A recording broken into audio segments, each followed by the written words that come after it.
Welcome to the Infinite Life with Katische Haberfield.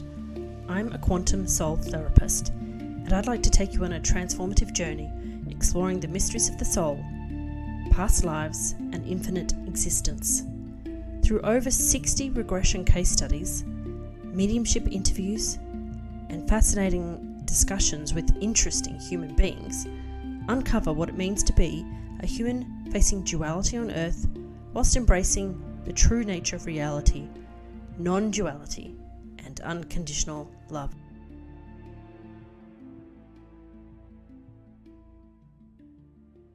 We're all here learning and growing together as one.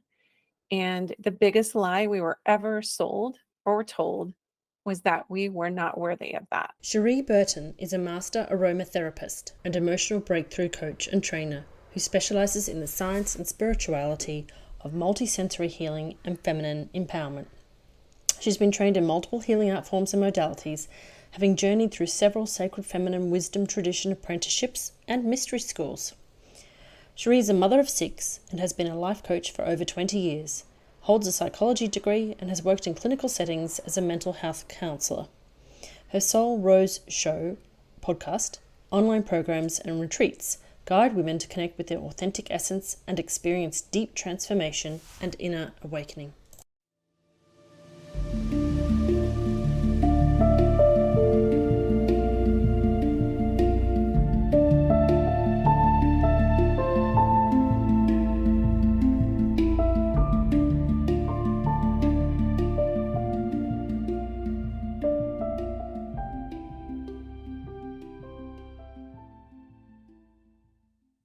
I am here with the beautiful Cherie Burton today. Cherie is coming all the way from the USA. So Cherie, welcome to the podcast. Thanks, Katische. Glad to be here. I was on episode 111 of your podcast. I love the fact Yeah, that it you was were. episode 111. Such a long time ago, but that was back at the very beginning of my journey with sound healing. So if you haven't caught up with that part of my life, you can go to Cherie's podcast, which is now called the Soul Rose podcast. Soul Rose Show. Today I wanted to talk to Cherie. We're in the midst of a whole bunch of interviews with fascinating people to me about their life and how they are dealing with the 40s, 50s, and 60s, how they're learning to nurture themselves, how they're finding unique aspects of themselves, to learn more about themselves and to take up space within themselves for themselves. And one of the distinct things that I know about Cherie is that she has amazing a sense of knowing when it's time to rest, to go on sacred journeys, to take retreat, to go do everything from shamanic style psychedelic journeys through to mystical sacred feminine journeys. And as a mother of 6, I honor that because as a mother of 2, I don't do that. So it's like when I see other people honoring that need to explore, to question, to have their own quest within their own, hero's journey, and to ask who they are and what they're doing and take a breath and say, hang on. For me, it's very inspiring to see that, especially within the context of your life and the professional life you've led, but also the personal spiritual life that you've led, and your own backstory of discovering your position in life in relation to God and religion and who you are. So I wanted to just quickly say, if you would like to hear Cherie's story, I have a very beautiful friend, Jennifer Elizabeth Moore, who has the Empathic Mastery Show. And on the 29th of March, she released a podcast episode called From Exile to Grace. And I really highly recommend that you go and listen to that, because it is a deeply sacred honoring of the things that we go through in life, with the family that we choose to be born into, with the situations that we take to grow as a soul, and the people who join us on that journey, be they children, partners, and all the people around us. So I'd like to highly recommend you do that homework or post homework after you listen to the podcast. And Cherie, I'd like to really dive deep, kind of where that podcast left off, which is the next step, which was the journey into the mystery schools, the sacred feminine journey, and how you've used that space and travel and sacred time to nurture yourself and discover yourself. Yeah. Oh, yeah. So I loved that interview with Jennifer. She very compassionately guided me to some places that I don't always feel very comfortable really exploring and talking about because it is so sacred and private. Mm, I felt the grace, I felt the exile. And you and I met in, I think, 2012 or something when I was in Australia. And we just, yeah, we just stay connected that way. And you were just talking about how, like, when you meet people or you get a spark of somebody or this or that. And as I've been working on my memoir and a hybrid memoir with some of my research on the divine feminine, but writing a timeline of my life and just seeing synchronicities. I encourage everyone to do that, to just write an arc of their hero's journey, heroine's journey, and just look at little the highlights, but then also looking at what were the little things along that path. And so for me, where we left off in the interview with Jennifer was okay, so I went through this really harrowing dark night of the soul, deconstruction, faith crisis type of right around the age of 49, coming into turning 50. I'm 55 now, so it's been about 5 years. And I've been through a lot of trauma in my life, a lot of loss, losing a sister to suicide, losing my firstborn daughter, just a lot of loss. And I take all of the losses that I've experienced over my life, including like finding my grandfather dead and all these things that I just with that theme of loss. And I always tell people it does not come close. All of those losses of all the relationships and the people that I love so dearly and losing them, it doesn't even hold a candle. It's not minutely in the same category as when I lost my quote unquote faith, which is to say, the exile piece of it was me taking a sabbatical from my community, my religion of origin, which is Mormonism, seventh generation Mormon. I live here in Utah, which is like the central place of Mormonism globally. And like my ancestors came here, they settled this land, they had a lot of hardships. And so reconciling where I was being led versus what I had inherited at birth created a real psychological split in me for a lot of years, even before I was consciously aware of it. So around mid 2018, I was I was still actively participating in my religion. And for me, it always came down to devotion to the divine. I was like, okay, this is a beautiful community. There's a lot of really positive things. I knew there were shadows. I didn't really dive into them. I just went on with my life, raised my kids, did my business. And what started to happen is I started to hear some teachings, and all of a sudden, because I got more in tune with my body somatically, and I would start to hear the teaching, and then I would just experience an instant feedback, like tension. And so I would write things in my journal and just move on. Mid 2018, I felt this call to go to France because I read some stuff about Mary Magdalene. I was starting to get into the Gnostic Gospels, and I was like, nobody ever taught me at church. I've like been a religious devotee. Like, why are we not hearing about Mary Magdalene? Number one, because she's very pivotal to especially the resurrection story and Easter and everything. And number two, I found out that there were these texts that were discovered in like right around the time of World War II and in Egypt, and they contain a lot of texts that could have really benefited Christianity, but all the churches were just not even exploring it, not even going there. But I did. And I started to meet other people that did. And then I find out she's in France, that Mary Magdalene went there after the crucifixion and had a whole life there. And that really intrigued me. And so I decided to just Google Mary Magdalene pilgrimage France or Mary Magdalene retreat France. I knew I needed to go to France. And to the region where she was and where all these legends abound. and where all these texts indicate that she lived. So I did. I just chose, I didn't know anyone in this group, but I found out that the woman that her name is Chloe Mercer. I had met her before. Let me back up. So Okay. I Yep. went to Glastonbury, and I felt called to go there as well. And for those of you guys unfamiliar with, I know you're familiar, Katish, but maybe some of your listeners, like that's another sort of like divine feminine hotspot on the earth.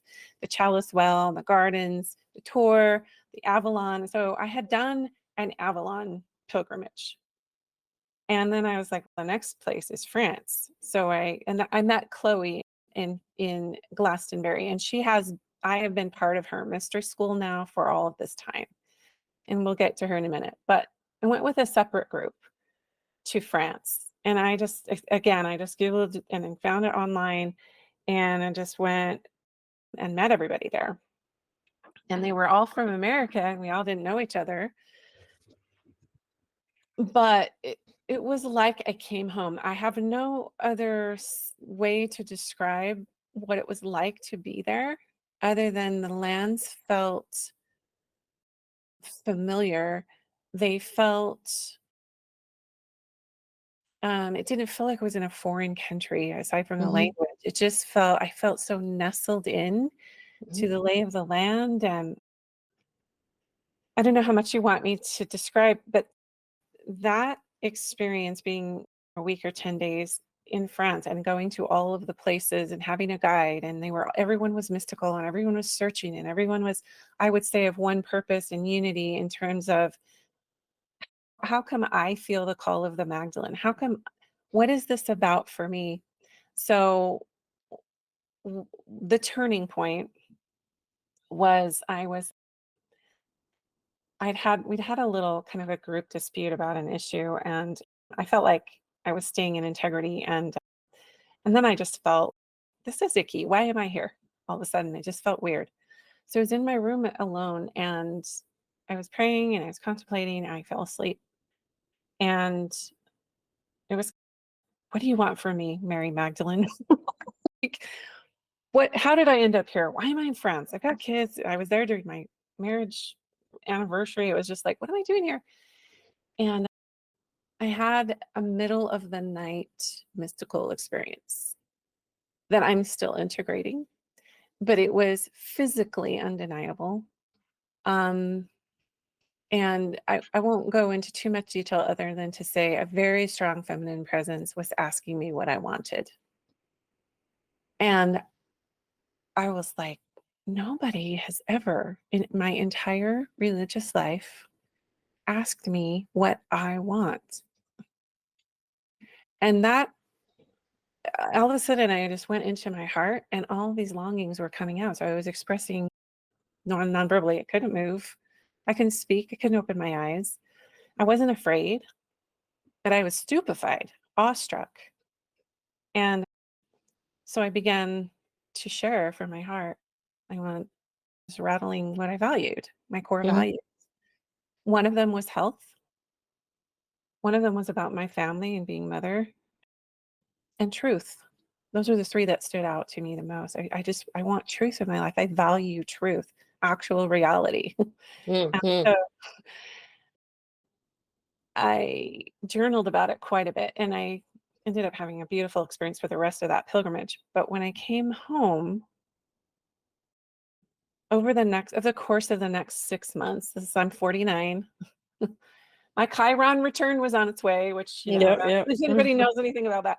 But there is this definite thing like around 50 for women where it starts to just really, you're moving into the second half of your life. And for a lot of women, it's happening sooner. It certainly was trying to happen for me, but I was so staunch in my belief system that I couldn't even go there. I had too much dissonance to even question my beliefs. So over the next 6 months after I got back from that pilgrimage, things just started to fall apart. I was hosting a retreat for women in October, so it was about 3 months after that. And I was talking about sovereignty, and I was talking about all these beautiful spiritual concepts and the feminine mystics, back the Christian mystics like Hildegard and Julian of Norwich. And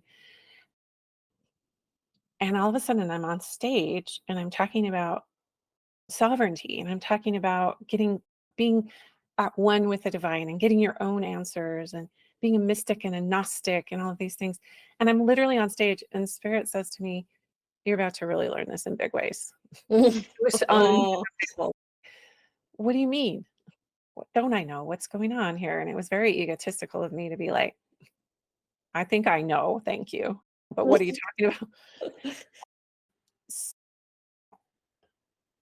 Fast forward, after that retreat, I started to experience a very strong pull to study and research. I have this very like researchy lift the lid. And I'm like, I love investigative stuff. I almost was an investigative journalist. Like I just love exploring and researching. I was basically like told or shown or felt a draw to research the things that were considered taboo in my Mhm, religion. okay. Like Satan wouldn't want you to explore that. So you should probably like not.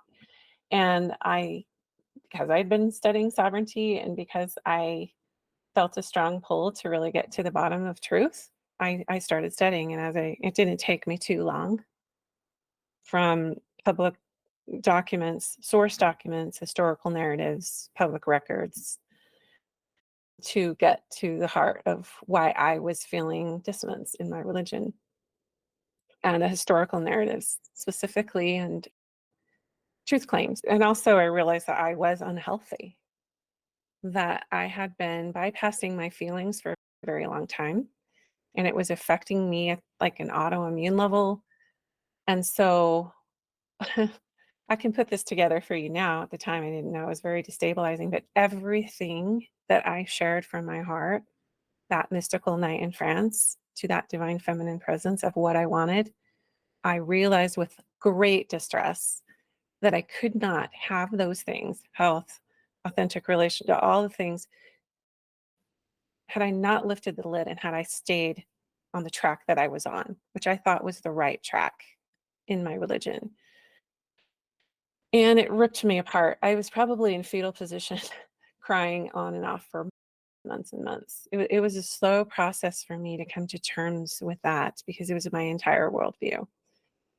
But I could not deny where I was being led, and I couldn't deny what I felt and experienced in these lands like Glastonbury and France. And yeah, it finally got to the point where I had to set a boundary for my own spirituality. And that just meant I need space. I need everyone to get away from me. I need to stop reading. I need to stop studying. I just need to feel into what's really going on here. And this is where I call it like the dark feminine comes in, and Mhm, that archetype, not in an evil way, but just a space holding of the unknown, the mhm, dark, the cosmic womb, the let me incubate you and hold you in this fertile soil while you start to sprout something new that's more in alignment with who you are. And it was so incredibly powerful. And also paradoxically, I thought I was going insane. mhm. I can understand, And yep. there were some people who probably thought I was too, because Mhm, I lost my whole sense of identity. mhm, And I was no longer the me that many people saw it as far as my image, my public persona. And I had developed a strong identity of being a woman, a pillar really of faith in that community. So to experience the shunning, to experience the loss of dignity in many respects, to experience the people stopped respecting me on a different level. And then there was a whole new tribe that saw me, not what I was believing or doing or not doing or adhering to or not adhering to. It's just like, I see you. I love you for you. mm, So it called into question a lot of my relationships that were built on beliefs or identities versus mhm. authentic, true connection and communication. And I might add that my husband and I almost divorced that same year that everything was coming down because Yeah. everything in my life blew up. Mm, Everything. mm, And I was starting to question the authentic everything that I besides my kids, like everything blew up. I continued to just rest into the unknown, and I would be sent on. The only way that I can describe it is I went back to Glastonbury to pick up activations in the land, which I know now that's what was happening. I didn't know that's what I was doing on a conscious level. The mystery school, and understanding the rose path and why the symbol of the rose was coming through so strong to me just at that time leading up to my sabbatical from religion, and then also like stronger and stronger because I asked God, okay, just give me, I'm not a sign seeker because I know that means you don't have faith, but just give me a symbol that I'll know is from you. I went to this really powerful retreat in the summer of 2019 when I was 50, and it's like it undeniably came through the rose. It was like, you're on the right path. And then I came to understand what the rose symbolized. So, so there were just so many synchronicities and so much archetypal sort of resonance with these symbols. The Magdalene as just an archetype, who she is and what she represents archetypally. The rose, Sophia, even universal Christ, and how that's so different than what I was given in the religious space. Yeah, the high priestess archetype from the Avalon. And I didn't even understand what a priestess was. That name was dropped in the temple, in the Mormon temple, but it was more along the lines of there's no expressed power with it. It was all related to your husband and like being a priestess to your husband in the afterlife. So all this secondary feminine stuff I was programmed with and conditioned to, like females are second, they have auxiliary roles, they're not really the ones in power, they don't have the true authority, they don't have the keys, they don't. And I was like, I was fighting that my whole life to understand, well, does God think that girls are not as important as boys? Like I literally had that program running. So my feminist awakening was very sacred because I'd already grappled with this in the space of religion. So when the call of the Magdalene came in, and all of it just affirmed everything I'd been praying about for literally 50 years.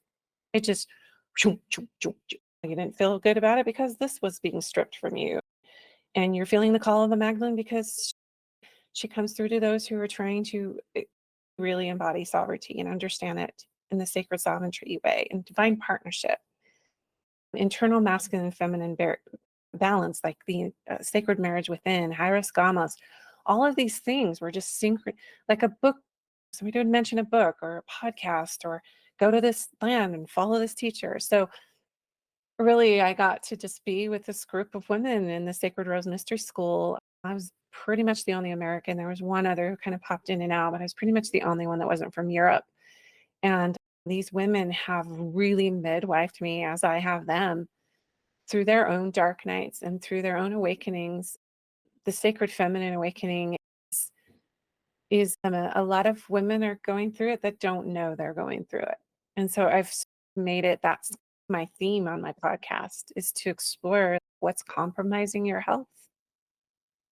What are you what systems are you feeding? What foundations that have been laid for you versus what are you wanting to create and what resonates for you?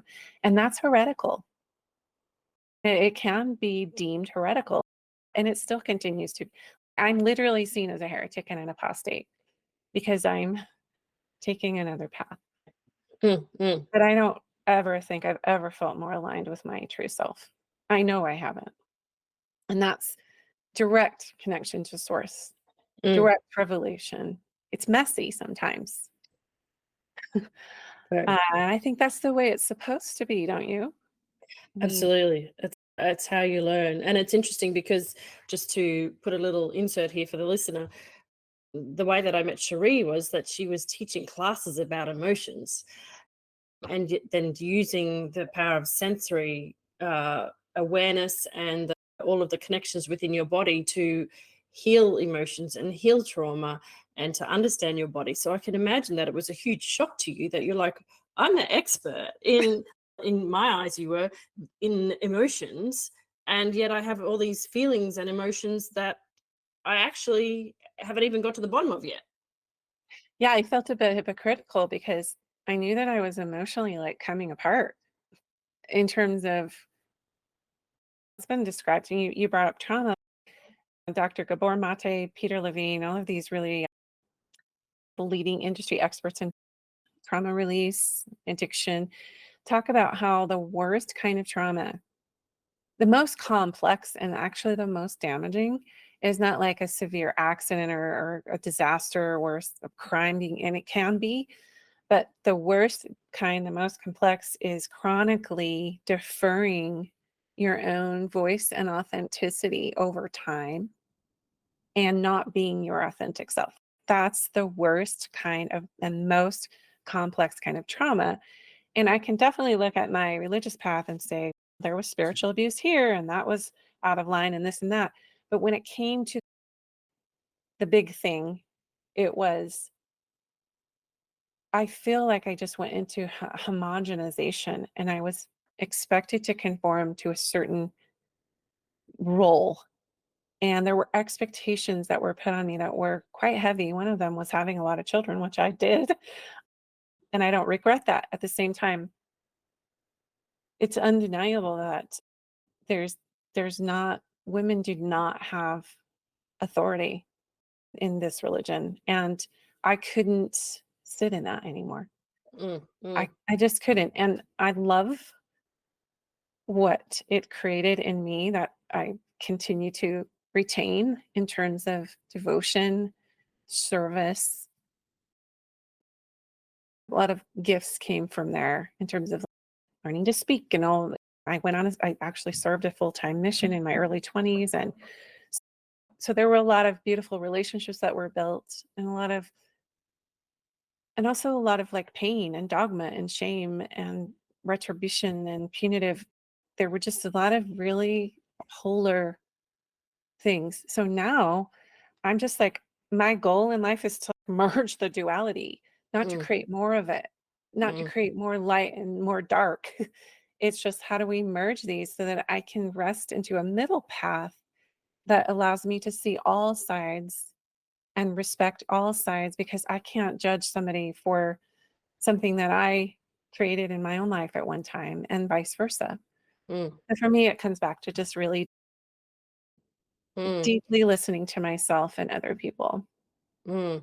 And it's interesting because I know I keep going back to the oils, but the oils tuned you to one path of being aware, but that's also linked spiritually. But these journeys also connected you into the energy of the land as well, and put you into a new space. And they say that when you are healing your emotions and your thoughts, sometimes you need to move out of your environment to clear the energy to then move into a new environment to actually see through that and to get Yeah. different perspectives. So how did you find that the various locations that you have journeyed to, can you speak on the energy and the energetic side of things influenced you? What role did the Yeah. actual location have as opposed to going down the road to a seminar, for example? Yeah. First, I just need to say that you don't have to go to these places. I don't want people to listen and go, I haven't been to Glastonbury and I haven't been here or there. For me, though, I was blessed with the resources and the setup at home to be able to do that. And so different lands have different ley lines, different portals really into other dimensions and also into like activations. So you can, I don't think now, I think we're living in a time where you don't have to, like I said, you don't have to go to those places. You can call that energy in, or you can sit in your own kind of ritual or ceremony to receive that. But for me, it was just, I'm such a tactile somatic person. So going there became pivotal. You mentioned oils, also plants and plant medicine, essential oils, everything that we have for or need for healing is already here on the earth. It's just a matter of trying to find what resonates for you and what calls to you. And I never thought that this would be the case, but the ayahuasca, grandmother ayahuasca medicine called to me for like 2 years before I finally said yes. So I did that at age 51 in Costa Rica for with high level shamans in a really secure medical facility. It was actually a really beautiful experience, but I would never do it again. Mm. Um, but I remember I you did, talking about it at the time. Yeah. yeah, I did a whole episode on it, and really, and there are many layers that I'm still integrating of that. But the gist of it was like I almost had to, and I did actually leave my body the last night so that the medicine and the unplugging from the matrix could actually happen, because I was in so much resistance, because I had so much trauma and so much love and devotion for that system and that institution. And I just wanted the truth. I just wanted to know that. So working with gifts of the earth, working with plants and plant medicines and plant allies, again, it was so out of the box and so out of my comfort zone to go do that. I went alone to Costa Rica. I did meet people there, but it was absolutely transcendental what I experienced. Very akin to what I experienced in France, but it added upon that to let me know that I was in the middle of initiation. I was being initiated. And it wasn't that I was, because my programming was, well, if you have this crestfallen countenance and if you're struggling and if things aren't lining up, then you're doing something wrong or evil has infiltrated. So I was grappling with that. What am I doing wrong? And what I was being shown through the support of these natural environments and these plants was that I wasn't doing anything wrong. I was waking up and I was being initiated into a new way of being and to create not another identity. That was all ego, what I had built up. All of those Mm, were ego structures. As much mm, as I loved them, they were ego structures.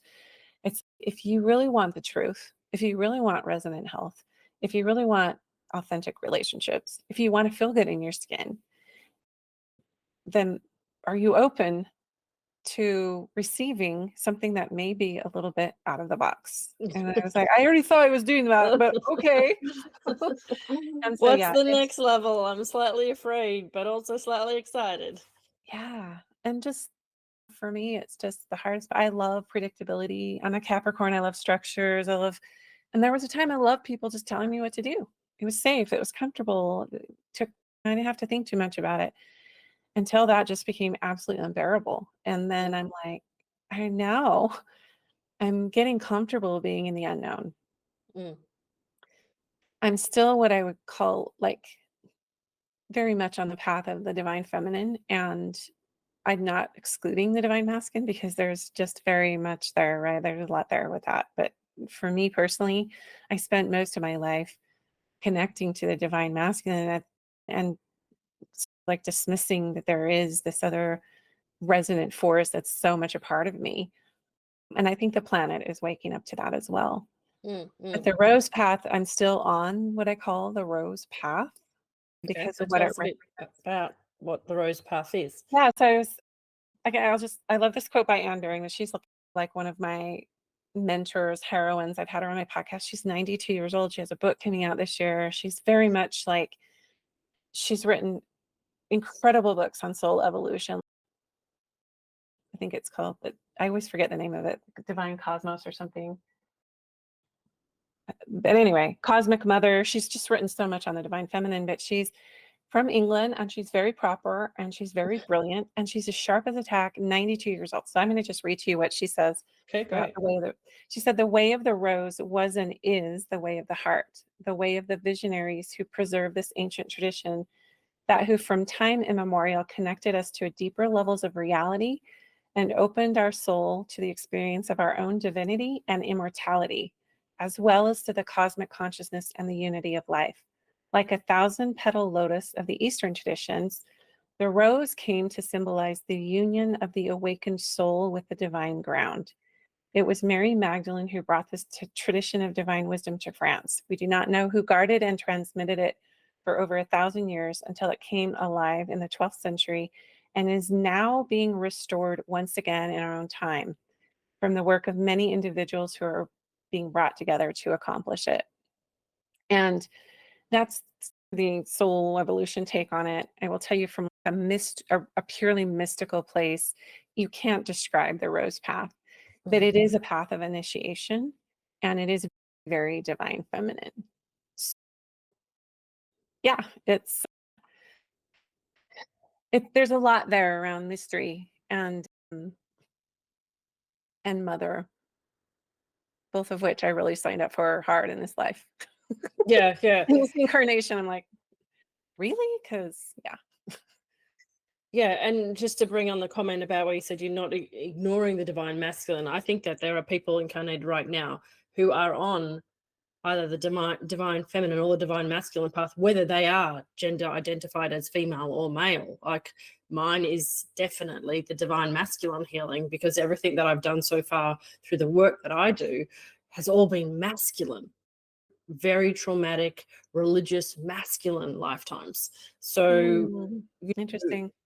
you're on the feminine side of that, dealing with exactly the same, but in a feminine incarnation. I'm like, I haven't had religious trauma in this incarnation, but I've had so many in other incarnations in masculine roles that Yeah, haven't been healed, that I needed to get rid of that first and heal that before I can do the feminine thing. That's the kind of yeah, feeling that I have. So interesting. there are times where we do feminine healing, lifetimes where we do masculine, maybe lifetimes where we do both. But yeah, so it's not ignoring it. It's just saying, right now I've got to this pocket This on. is where it's yeah, this is what's coming up. And I think that is really pivotal. We each have our own very much like our own individuated path and what is calling to us and where we're called to work.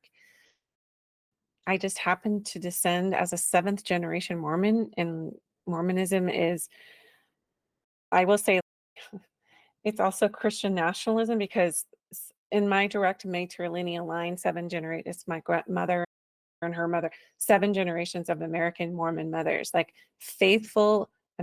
My seventh great grandma was a daughter of the signer of the US Constitution.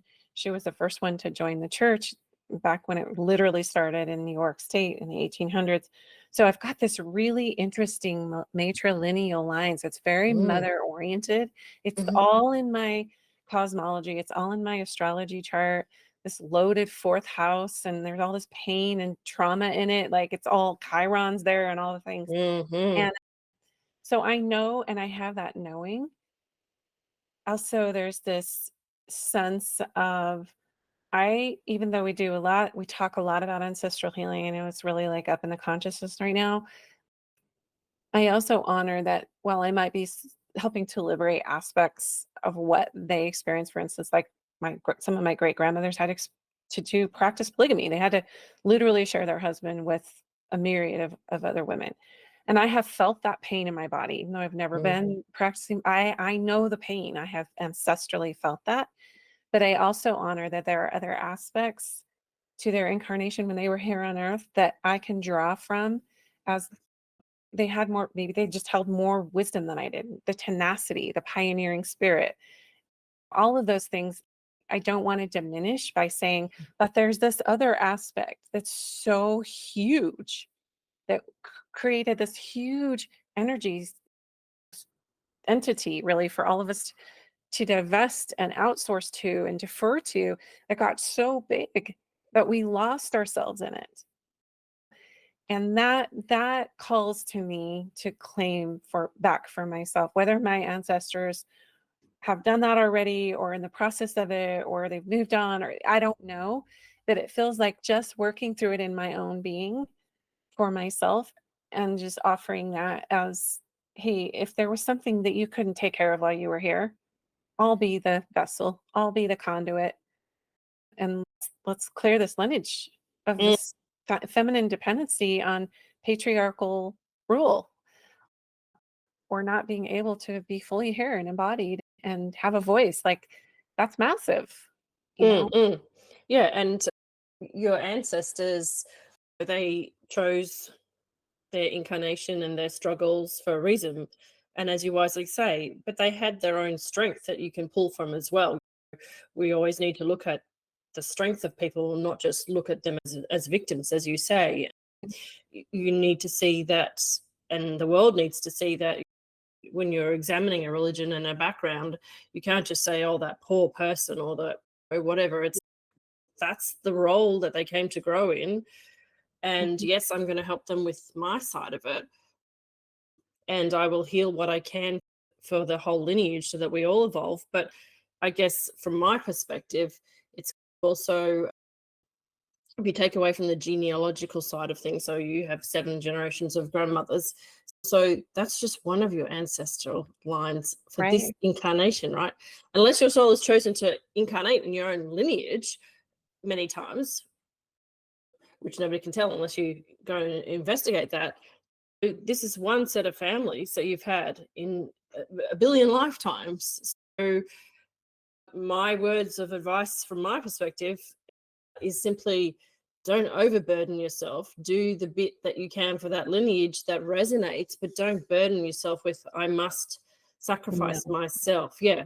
Because Oh, there's so yeah. No, I'm really boundaried around that. And actually, I've actually wrestled with that quite a bit over the years. And what I came to is I will not sacrifice my health for the collective. yeah, As much as I exactly. love humanity, as much as I love my Mhm. children, as much as I love my lineage and my heritage, because part of that programming that I got younger was that like you have to suffer and endure through this life. Mm, And that you are like a savior on Mount Zion is what they call it, meaning that you're here to liberate people. But the way that they presented it was not about individual liberation. It wasn't the true path of liberation. It was mm, bring everybody into the system, bring mm, everybody into this set of belief structures. So for me, I'm like the sovereign. That's why that word sovereign just kept coming to me over, and I didn't understand why it was. And I'd hear it, and I'd be like, "What does that even mean? Does that mean God's not sovereign? Like, I don't get it." And I had to really go through lots of initiations to get past that it was wrong. mhm, Like, who am I to claim that? mm, And I think some of it was the survivor guilt of my ancestors because they didn't have that option. It wasn't even a thing. It wasn't, mm, or maybe it was, but they didn't know how to access it. Or they, women, we didn't have rights. We were property. We were, and you didn't even have claim on your children if something happened in the marriage. Or there's just so many dynamics and complexities to being a woman, literally until this generation. It's mm. all coming to light. And And so irrespective of any religious background, women in their 50s, late 40s, 60s, even 70s, whenever they realize it, do tend to sacrifice their health for the greater collective. Yeah. You still I see was just, like, on that track, let me tell you, I was. you And so see that's it why yeah, you see it all over. Yeah.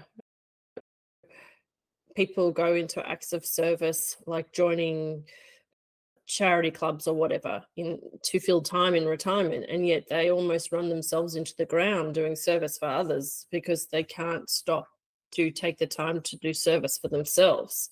yeah.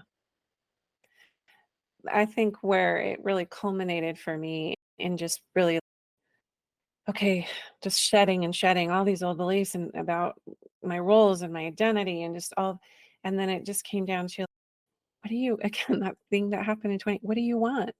Is it okay to want what I want? And it's if you are in alignment with your core values and your integrity, you can't get it wrong. Mm, And even if you did, quote unquote, get it wrong, it's just learning. And so I had to give myself that permission. No one else gave it to me. mm, I felt God giving it to me in the way that I understand God. I'm also open to changing courses if I feel called to do that. Or I'm not so rigid now, I guess is the best way to put it. But it really culminated for me, I think, this last trip that I did following the path of the Celtic Rose to Scotland. mm, That okay. was last January, and that just sealed the deal. I'm like, I don't need to travel anywhere anymore. And it was the last kind of like gathering of our Sacred Rose Mystery School sisters. And we had some beautiful awarenesses, and both as a group and as individuals, on what this has been like about for the last 5 years. And for me, I walked away going, I don't need a guru. I don't need a teacher. I don't need to join another mystery school. At least it's just like, Cherie, the programming was that you didn't know enough, Mm, mm, that you had to find something to complete you or go somewhere to get what you needed. And now I just came home to me. I wish I could say it's all perfect and tied up. There's still so many questions. But like that really just it took that amount of time, those 5 years, for me to just really be like, okay, like it's all inside.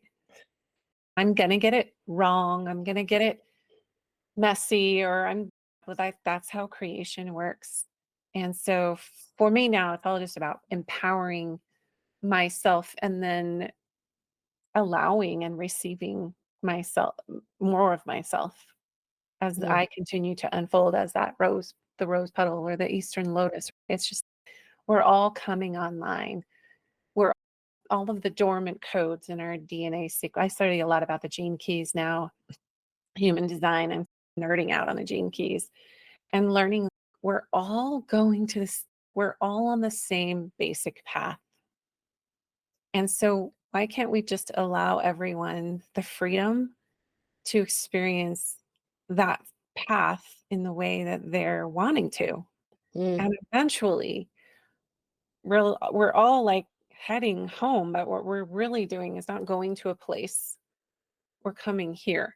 And mm, then we're feeling that unity consciousness for all. And I had just been so conditioned to stratify and separate and marginalize and judge and fear. And it's, no, we're all the same. Our spiritual leaders and prophets in today, we're all the same. We're all equal. We all have different interests and desire levels, and we're all learning different things. But ultimately, we're one. And that's really not the message we're getting in most organizations. I'd say, especially religion. mm.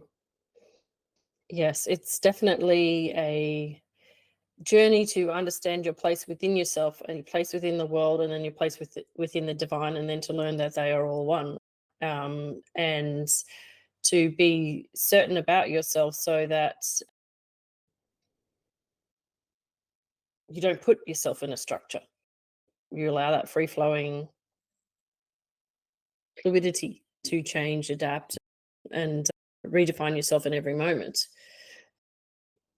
So thank you for sharing that. If you could, and importantly, the really important point to share there was that you went to Scotland, and that you're like, this part of my life is now, I'm done. I did what I needed to do. I don't feel any more desire, but that was a really important part to get to where I am now. So I think currently live on the podcast at the moment, we have a discussion with Eilish Keating, and she talks about her journeys in Ireland and Grenada and Egypt. Uh, So that's why the journey was interesting to me, because some people do need to do those journeys in whatever way it is, whether it's a journey down the road or a journey into a different nation or a different religion or a different sense of spirituality to find. So as you're talking about it, your story today, it's like the sensation that I have of my own journey is like this ripping apart of like a second set of skin, so to speak, to reveal I came in with this, and now here's the next layer, and this is who I am now, and I want to let that take shape so yeah. I can express that. Yeah. And I think just, yeah, you hit it. Just doing that consistently for yourself is all of your gifts come online. You attract more into your space that's authentic. Like the tribe that I was talking about, I still am friends with a lot of the people in my community of origin, but they didn't hold most of them, 95% of them didn't hold this authenticity or this, like I was saying, like really seeing each other, not what we believe, not what we look like. That's, oh, I see you. I trust you. I love you. And that was just a gift. But had I continued to just go through the motions and through all the religious rites and devotion and all of that, and not actually sat and rested into asking what I needed or wanted because I thought it was selfish. Had I not done that work, which was really hard, eh, I'm here to tell you it was hell. Even though you think, oh, you're exploring what you want. When you've been conditioned to want things and then you don't know if you actually want them, Or if you want something that was considered bad, like tea, I wasn't allowed to drink tea. And so there's just these little things that I'm like, all right, yeah, what do I want? And I think you and I were talking about this before we started recording. Like when you move into the second half of your life, it's all about reclaiming that. It's fierce, it's wild feminine, it's unknown, but it's very much around an embodied knowing of your a clear want. Clear wants, clear plural. Mm, mm, mm. Yeah. Yeah, and then not denying those wants that are authentic. Yeah, Yeah, just that are aligned with your core values that aren't hurting other people.